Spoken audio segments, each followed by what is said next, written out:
Mariin namang itinanggi ni Pangilinan ng koneksyon niya at ng kanyang pamilya sa flood control scandal. Git ng senador, puro pasaring, puro alegasyon at puro palabas ang nangyaring forum. Gusto lang daw nilang mantsahan ang naiulat na pag-upo niya bilang chairperson ng Senate Blue Ribbon Subcommittee na siyang mag-iimbestiga sa flood control scandal. Dahil daw dinamay ang kanyang pamilya, papanagutin daw niya ang mga sangkot sa paninirang ginawa sa kanila.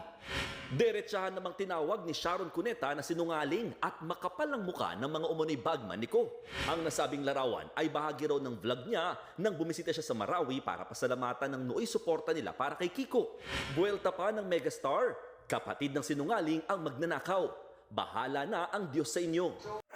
Matapos siraan at idawit ang pangalan ni Senator Kiko Pangilinan at ni Sharon Cuneta, mga idol ng X18 Marites, kasama si Attorney Balikod, mga idol, na di umano ay isa sila sa nadeliveran ng mali-malitang pera.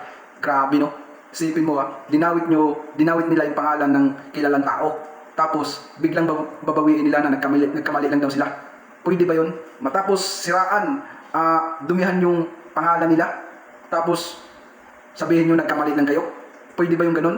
Kung ako kay Senator Kiko Pangilinan at kay Sharon Cuneta, na alam naman natin na may pera sila, dapat mag-file sila ng kaso laban kay Balikod at sa mga tauhan niyang X18 Marites na dishonorable discharge sa serbisyo sa pagiging sundalo, mga idol. Dapat mag-file sila ng kaso para makaganti sila sa pagsira sa pangalan nila, na dinawit yung pangalan nila na nakatanggap ng mali-malitang pera na galing sa masama. Tapos biglang kabig sila na hindi nagkamali lang sila. Pwede ba yun? Pagkatapos kumalat sa social media yung statement nila, babawiin nila. Grabe, kung ako kay Senador Kiko Pangilinan at kay Sharon Cuneta, nako, magdidemanda talaga ako laban sa kanila.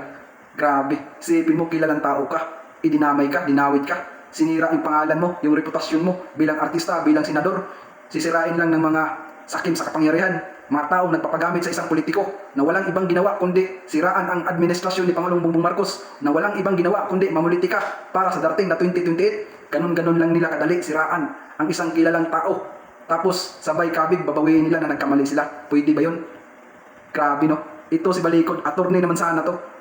Alam niya kung ano ang tama at mali, pero dahil nga mayroong nagkukontrol sa kanila, mayroong nagkukumpas, tila ba hindi na sila sumusunod sa ebidensyang sinasabi nila.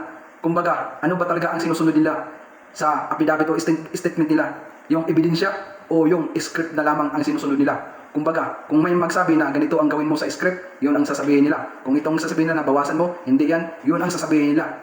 Pwede ba yun? Kaya kung didemons minions ka na supporter ni Duterte, maniniwala ka talaga sa kanila. Dahil bobo at tanga lang ang maniniwala kay Balikod at sa X18 Marites na mga dishonorable discharge ng mga sundalo dahil mga pasaway. Kaya ang maniniwala lang sa inyo ay mga kapwa lang nyo lang din na mga didemons minions na mga supporter ni Duterte.